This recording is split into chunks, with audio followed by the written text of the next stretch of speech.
Maligayang pagbabalik sa Rai Movie Recaps. Narito na naman po tayo para sa isa na namang magandang pelikula na pinamagatang Assassination Games na napalabas noong 2011. Ito ay patungkol sa isang dating hitman na sniper na nangako sa kanyang sarili na ipaghihiganti niya ang kanyang asawa dahil sa harap niya mismo ay pinagsamantalahan nila ang asawa niya. Kaya't ano pa ang ating hinihintay? Sit back, enjoy and relax, love you. Nagsimula ang pelikula nang makita natin ang isang kasal na tila napakasaya. Lahat ng dumalo sa kasiyahan ay tila napakasaya, lalo na ang mga magulang ng bride na galing sa mayamang pamilya at kilala sa lipunan. Ang biglaang pagpatay sa ama ng kasintahan ay nagulat sa mga bisita habang tila sila'y nasisiyahan sa pagtatanghal ng isang mga awit na babae sa entablado. Ang pagpatay ay isinagawa ng isang propesyonal na mamamatay tao na nagngangalang Vincent Brazil, na nakapasok sa party na nagpapanggap bilang isang waiter. Siya ang sumagawa ng pagpatay. Pagkatapos ng misyon, si Vincent ay nagmadali na lumabas ng lugar. Tumakas si Vincent patungo sa kusina habang hinahabol siya ng mga gwardya na alam ang nangyaring insidente. Ang ilan sa kanila ay nakabuntot sa kanya at nakipaglaban sa lalaki. Ngunit madali nitong nalabanan sila, at saka siya'y naglakad palayo mula sa bahay na tila walang nangyaring kakaiba roon. Natapos na ni Vincent ang kanyang trabaho at bumalik sa kanyang apartment. Samantala sa ibang lugar, isang dating hitman na may pangalang Roland Flint ay makikitang nag-aalaga sa kanyang asawa, si Anna. Bukod sa pag-aalaga sa kanyang asawang nasa koma matapos ang insidenteng pinagganapan ng isang drug kingpin, kailangan ding magtago si Flint mula sa mga korap na pulis na nais siyang patayin dahil iniimbestigahan niya ang kanilang mga krimen. Pagkatapos ay lumipat ang eksena at ipinapakita ang isa sa mga leader ng Interpol, isang lalaking may pangalang Wilson Herod, nagalit at nagmumura sa dalawang kanyang mga kasamahan dahil nadiskubreng korap ang mga ito sa media dahil sa mga aksyon ni Flint. Wilson at ang kanyang mga kasamahan ay tinulak ng ambisyon na habulin si Flint at makuha ang kanilang pera dahil nadiskubre nila na hindi lamang nagturo siya ng kanilang mga kasalanan kundi pati na rin nilang inagaw ang pera mula sa kanilang katiwalian. Isang tauhan ni Wilson, isang lalaking tinatawag na Godfrey, ay nagmungkahi kay Wilson na hikayatin si Flint na lumabas sa kanyang tagong lugar. Nang marinig ito ni Shell, isa pang kasama ni Wilson, agad niyang inirerekomenda na gamitin si Polo Yacor, isang drug lord na noon ay nag-rape kay Anna at pinahirapan ito hanggang sa magkoma, para sa kanilang kapakinabangan. May mga plano rin si Wilson at ang kanyang mga kasamahan na palayain si Polo mula sa bilangguan sapagkat alam nilang determinado si Flint na maghiganti kay Polo sa pagkasakta ng kanyang asawa. Sa mga sumunod na araw, si Mrs. Pavlesco, may-ari ng hotel room kung saan nagtatago si Flint, ay nakipagkita kay Flint at sinabihan siya na may isang lalaki na gustong makipagkilala sa kanya. Dali-dali si Flint na pumunta upang makipagkita sa lalaki sa kanyang sasakyan, at saka itinutok ang baril sa kanyang ulo at tinanong kung ano ang kanyang layunin. Ang lalaki na nagpakilalang si Cooley, saka sinabi sa kanya na gusto niyang upahan si Flint para patayin si Polo Yacor, na malapit ng palayain mula sa bilangguan. Higit pa roon, nag-alok pa si Cooley ng premyo na $1,000,000 kay Flint kung magagawa niyang patayin si Polo. Subalit agad niyang naisip na ang alok ng trabaho ay isang patibong, kaya't agad niyang tinanggihan ang alok habang pinanindigan na nagretiro na siya bilang isang hitman at umalis na lamang. Samantalang nagaganap ang lahat ng ito, si Vincent ay makikita sa isang tindahan ng Antigo kung saan siya'y nagkikita ng isang lalaki na kilala bilang Nalbandian upang makuha ang bayad para sa trabahong mabuti ang nagawa. Pagkatapos noon, ipinagkakatiwala ni Nalbandian kay Vincent ang isang bagong gawain, patayin si Polo Yacor kapalit ng isang bag ng mga alahas na nagkakahalaga ng $500,000 at isang bagong posisyon. Tilang interesado si Vincent sa mga gantimpala, kaya't nagdesisyon siyang tanggapin ang trabaho. Pagkatapos yun, bumalik si Vincent sa kanyang apartment kung saan siya'y nagtagpo sa kanyang kapitbahay, isang babae na tinatawag na October na lumabas na nagtatrabaho bilang isang prostitution. Kasama ni October ang kanyang pimp na si Daniel nang unang makilala siya ni Vincent. Bago tuluyang pumasok si Vincent sa kanyang apartment, nagkaroon sila ng maikling usapan. Nang buksan ni Vincent ang pinto, agad niyang iniligtas ang diamond na ibinigay sa kanya ni Nalbandian bilang bayad. Sa ibang lugar, nakalaya na si Polo mula sa kulungan matapos ang maikling panahon ng kanyang sentensya. Alam na ngayong nakalaya ang kanyang kaaway, naalala ni Flint ang nakaraan kung saan biglaang pumasok si Polo at ang kanyang mga kasama sa kanyang bahay at binugbog ang kanyang asawa sa harap ng kanyang mga mata. Sa huli, nagdesisyon si Flint na tanggapin ang alok ni Cooley dahil hindi niya kayang palayain ang karanasang iyon sa kanyang isipan. Kapag tinawagan ni Flint si Cooley, sinabihan siya nito na hindi na balido ang alok sa trabaho dahil ito ay kinuha na ng ibang kontratang mamamatay tao na walang iba kundi si Vincent. Gayunpaman, tila hindi gaanong interesado si Flint sa gantimpala at nais lamang niyang makakuha ng impormasyon ukol sa kinaroroonan ni Polo. Una, hindi pumayag si Cooley na tulungan siya dahil gusto lamang niya ang paghihiganti. Ngunit nang sabihin ni Flint ang nangyari sa kanyang asawa, handang tulungan siya ni Cooley, kahit pa nagbigay ito ng isang sniper rifle na karaniwang ginagamit ni Flint sa pagpatay ng kanyang mga target. Bago maghiganti, naglagay si Flint ng isang nakatagong kamera sa kwarto ni Anna, at hiningi kay Mrs. Pavlovsky na alagaan ito ng pansamantala. Kinabukasan, ipinaalam ni Nalbandian kay Vincent na dadalo si Polo sa paglilitis ng kanyang nakababatang kapatid na si Danzo, kaya't nagplano si Vincent na patayin si Polo sa mismong lugar ng paglilitis. Hindi lamang si Vincent ang naghanda, si Flint rin, na kumuha ng impormasyon kay Cooley, ay nagdala ng kanyang sniper rifle sa kabilang kanto ng hukuman at nagbabalak na patayin si Polo mula doon. Nang maglabas sina Polo at Danzo mula sa hukuman, binaril siya ni Flint, ngunit hindi ito tumama at sa halip ay tumama ito sa van na iniisturbo ni Vincent. Dahil dito, nabigo ang pagtatangkang patayin ni Vincent si Polo dahil hindi ito tumama at sa halip ay si Danzo ang tinamaan. Agad na naging magulo ang sitwasyon, kaya't nagdesisyon si Flint na harapin ng direkta si Polo at patayin ito. Ngunit bago pa niya maabot si Polo, bigla siyang binaril ni na Godfrey at Shell na naghihintay sa kanya malapit sa hukuman. Ang pangyayaring ito ay nagdulot din ng pansin ng mga pulis na agad na nagmadaling pumunta sa lugar ng insidente. Gayunpaman, nakakagulat na nakalaya si Flint at agad siyang tumakas mula sa lugar bago siya mahuli ng pulisya, gayon din sina Godfrey at Shell na hindi nais na malaman ng lokal na pulisya ang kanilang mga aksyon. Nagtangkang magtago ng ebidensya ang dalawa sa pamamagitan ng pagsusunog ng sasakyan. Samantala, tila lubhang labis ang lungkot ni Polo sa pagkamatay ni Danzo na pinatay sa insidente ng atake. Pinatunayan niya sa kanyang mga tauhan na hanapin ang nag-utos ng pamamaril dahil plano niyang gumanti sa pagkamatay ng kanyang kapatid. Samantala, si Flint na may tama ng bala sa kanyang braso ay tila pinapagamot ni Cooley. Samantalang si Vincent, na bumalik sa kanyang apartment, ay sobrang iritado sa ingay na ginawa ni Daniel nang pagmartilyuhin si October sa pinto ng apartment ng babae. Si Daniel ay sakasakang inatake ni Vincent na galit at siya rin ang nagtangkang palayasin si Daniel. Pagkatapos noon, hinihiling ni Vincent kay October na manatili sa kanyang apartment ng sandali dahil isinara ni Daniel ang pinto ng kanyang apartment at dinala ang susi kasama niya. Bagamat pinapayagan ni Vincent siya na manatili sa kanyang bahay, pinapaalalahanan niya siyang maging mabait at huwag hawakan ang kanyang mga bagay. Matapos ay tumanggap ng tawag si Vincent mula kay Nalbandian na nagmamadali sa kanya na tapusin ang kanyang trabaho agad dahil sa hiling ng kanilang kliyente, at iniabiso siya sa kasalukuyang lokasyon ni Polo. Iniwan niya si October mag-isa sa bahay at nagmadali papunta sa lugar na tinukoy ni Nalbandian. Sa pagitan ng oras, unang nakarating sa lokasyon si Flint, at nagtagumpay siyang pabagsakin ang mga tauhan ni Polo na nagbabantay sa labas. Pagkatapos noon, si Flint ay pumasok sa gusali upang hanapin ang kinaroroonan ni Polo.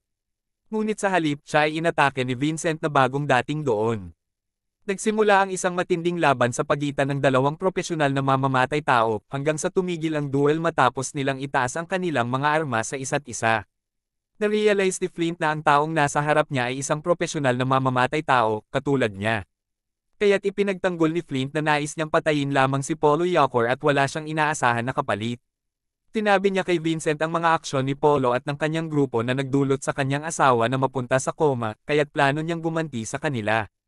Sa pagkaalam na pareho ang layunin ni Flint sa kanya, nagdesisyon si Vincent na makipagtulungan sa kanya upang patayin si Polo at ang kanyang grupo. Ang kooperasyon ay tila nakinabang sa parehong mga partido dahil maaaring maghihiganti si Flint habang makakakuha naman ng bayad si Vincent. Bukod dito, pareho silang propesyonal na mamamatay tao, kaya't mas mataas ang kanilang tsansa na patayin si Polo at ang kanyang grupo. Maikli pagkaraan, nagpunta sina Flint at Vincent sa negosyanteng nagtitinda ng armas, isang taong may pangalang Bartok, na kasosyo ni Polo sa negosyo. Dahil sa banta ni Flint na may hawak na baril, si Bartok ay napilitang sabihin kung nasaan si Polo. Pagkatapos makatanggap ng impormasyon na ito, pinatay ni Vincent si Bartok. Ito ang nagdulot ng pagtatalo sa kanilang dalawa, sapagkat ayaw ni Flint na pumatay ng sino mang tao maliban kay Polo. Kaya't inalok ni Vincent na magnakaw ng ilang armas, kasama na ang isang bago at makina laser na baril mula sa tindahan ni Bartok, upang gawing tila isang simpleng hold-upan ang pagpatay. Sa ibang lugar, nakakuha na ng impormasyon si Polo tungkol sa taong pumatay sa kanyang nakababatang kapatid, wala nang iba kundi si Vincent. Pagkatapos malaman ng impormasyong ito, ipinag-utos niya sa lahat ng kanyang tauhan na hanapin ang kinaroroonan ni Vincent at patayin ito. Samantalang si Vincent, na bumalik na sa kanyang apartment, ay nagtatangkang gamutin ang sugat sa likod ni October na galing sa Latigo, kung saan sila ay nagkausap at nagiging mas malapit sa isa't isa. Matapos malaman na si Flint ay nagtatrabaho kasama si Vincent, isang propesyonal na mamamatay tao, inirerekomenda ni Cooley na umuwi na lang si Flint at alagaan ang kanyang asawa at hayaang si Vincent na patayin si Polo ng mag-isa. Gayunpaman, pinaninindigan niya na ang kanyang paghihiganti ngayon ay hindi lamang laban kay Polo, kundi pati na rin sa mga tauhan ni Wilson at ang mga kaalyado. Dito na nagsikap na patayin siya. Tinabi ni Flint na hindi hihinto ang mga tiwaling pulis hanggat hindi nila mabawi ang kanilang pera. Kaya't pumapasok si Flint sa bahay ni Wilson at nagbabanta na papatayin siya at ang kanyang pamilya kung patuloy na susundan siya ni Wilson at ng kanyang mga tauhan. Kinabukasan, galit na galit si Wilson na naglakas loob si Flint na pasukin ang kanyang bahay at bantaan siya, kaya't nagutos siya kay Godfrey at Shell na patayin si Flint sa loob ng 48 oras. Alam ng dalawa na dumating si Polo Yacor at ang kanyang grupo sa Nalbandian para alamin ang kinaroroonan ni Vincent, kaya't umalis sina Godfrey at Shell kasama ang kanilang mga tauhan. Nang makarating sila kay Polo, nag-alok sila na makipagtulungan kay Polo sa pagdakip at pagpatay kay Flint. Tinabi ni Godfrey na bibigyan si Polo ng kwalipikadong pagkakaimyon habang buhay kung papayag siyang tulungan silang patayin si Flint. Hindi nagdalawang isip, kaagad pumayag si Polo basta't sabihin sa kanila ang kinaroroonan ni Vincent. Nang marinig ito, sinabi rin ni Nalbandian kay Polo na handa siyang sabihin ang kinaroroonan ni Vincent kung sisigot si Polo sa halagang itinakda niya. Sa maiklit malaman, nagtagumpay si Polo at ang kanyang mga tauhan na hulihin si Cooley habang siya ay nagre-reconnaissance oras na iyon. Pagkatapos ay iniutos ni Polo sa kanyang mga sundalo na pahirapan siya upang malaman ang higit pa tungkol kay Flint. At pagkatapos noon, pinatay nila si Cooley. Hinimok ni Nalbandian si Vincent na makipagtulungan sa kanya habang hinihintay ang pagkakataon na hulihin si Flint sa City Hall, kung saan gagamitin ng Interpol si Polo bilang pain na hikayatin si Flint na lumabas sa kanyang pagtatago. Hindi nag-atubiling mag-alok ng 3 beses na halaga ng karaniwang gantimpala si Nalbandian upang pumayag si Vincent sa kanyang hiling. Mukhang pinag-isipan ni Vincent ang alok ng sandali, at pumayag siya na tanggapin ito. Pagkatapos yun, pumunta si Vincent upang makipagkita kay Flint at sinabihan siya na nasa City Hall si Polo bukas, at inanyayahan si Flint na sumama sa kanya upang maaari nilang patayin si Polo ng sabay. Sa ibang lugar, si Daniel, na may galit kay Vincent matapos siyang talunin nito, ay pumunta kay Polo at sinabihan siya ng tirahan kung saan nakatira si Vincent. Sa sumunod na araw, sina Flint at Vincent ay nasa kanilang mga respective na lugar upang ipatupad ang kanilang plano. Gayunpaman, habang ginugol ni Flint ang oras upang tumutok kay Polo, bigla siyang inatake ng mga tauhan ni Polo na tinulungan ng mga tiwaling mga ahente ng Interpol na nagkasabuatan upang patayin siya. Dahil sa pakikipaglaban ng mag-isa, naging desperado si Flint, hanggang sa huli, siya ay pinaralisa ng mga ito. Habang siya ay hinahatid palayo, sinitin ni Flint si Vincent na pinagkatiwalaan siya nito para sa sariling kapakinabangan. Pagkatapos tuparin ang hiling ni Nalbandian, nagmadali si Vincent patungo sa lalaki upang kunin ang kanyang bayad. Ngunit bigla siyang tinawagan ni Polo, na naroon na sa kanyang apartment at hawak si October bilang bihag. Nang marinig ito, nagmadali si Vincent patungo sa kanyang apartment, ngunit wala siya roon kundi si October na nakahiga ng walang malay sa kanyang kama. Galit na galit, bumalik si Vincent kay Nalbandian at ibinalik ang bayad. Sa halip, hinihimok niya si Nalbandian na sabihin sa kanya ang lokasyon ng pagkakapiit ni Flint ng mga di matitinong tauhan ng Interpol. Samantala, sa isang lumang pabrika, sinasaktan ni Godfrey at Shell si Flint upang kunin ang impormasyon tungkol sa pera na ninakaw niya. Si Flint ay nagangkin din na ginamit na niya ng lubusan ang lahat ng pera ng may pagmamalupit. Kaagad silang nagalit at naghanda na patayin si Flint. Gayunpaman, dumating si Vincent sa tamang oras at pinatay si Godfrey at ang kanyang mga tauhan sa pamamagitan ng pagsisimula ng putok kaagad. Pagkatapos ay ipinahayag ni Vincent ang panghihinayang kay Flint dahil sa pagkakasangkot niya rito at ipinangako na makikipagtulungan sa kanya upang maghiganti kay Polo para bawiin ang kanyang mga pagkakamali. Hindi iyon pinansin ni Flint, at sa kanya pinatawad si Vincent. Tinawagan ng atensyong si Flint si Mrs. Pavlasco at inampon ng matandang babae na dalhin si Ana palayo mula sa lugar nang malamang habulin si Ana ni Polo. Si Polo at ang kanyang mga kasama, sa kabilang dako, ay unang dumating at walang alinlangang pinatay si Mrs. Pavlasco. Alam ni Flint na si Mrs. Pavlasco ay pinatay ni Polo, kaya't nag-utos siya kay Vincent na magmadali patungo sa kanyang tirahan. Dumating sila sa tirahan ni Flint kinabukasan, kung saan nagsimula ang dalawa sa kanilang pagmamasid at nagplano bago ang atake. Hindi nagtagal, nakatanggap si Flint ng isang video mensahe mula kay Polo na ipinapakita na kinuha niya si Ana bilang bihag. Kanyang iniutos kay Flint na sumuko sa loob ng 15 minuto at bantaan na papatayin si Ana kung hindi susundan ni Flint at Vincent ang kanyang mga utos. Sa pagkakarinig nito, wala silang ibang magagawa kundi sumuko kay Polo at sa kanyang mga armadong tauhan. Sa kabanata na ito, inuutos ni Polo ang kanyang mga tauhan na patayin si Flint at Vincent. Gayunpaman, lumilitaw na nagplano ang dalawa sa kanila at gumamit ng pinakabagong modelo ng laser rifle ni Bartok na maaaring kontrolin sa malayuan. Pinamahalaan ni Flint ang laser gun upang patayin ang mga tauhan ni Polo, habang inasikaso ni Vincent ang iba pa. Matapos patayin ang lahat ng ito, pinagsabihan ni Flint si Polo na humingi ng tawad kay Ana at binalaan siya gamit ang isang punyal bago patayin ito. Saglit na panahon pagkatapos, nang si Daniel ay di umano'y nagambag sa nakakatakot na kamatayan ni October sa pamamagitan ng pagbibigay ng kanyang tirahan kay Polo, pinatay siya ni Vincent. Pagkatapos nito, tinapos ni Flint ang kanyang paghihiganti sa pamamagitan ng pagpatay kay Wilson sa isa pang lugar, kung saan handa na ito kasama ang kanyang sniper rifle. Ang pelikula ay nagtatapos nang si Vincent ay magliwanag ng mga kandila upang gunitain ang pagkamatay ni October.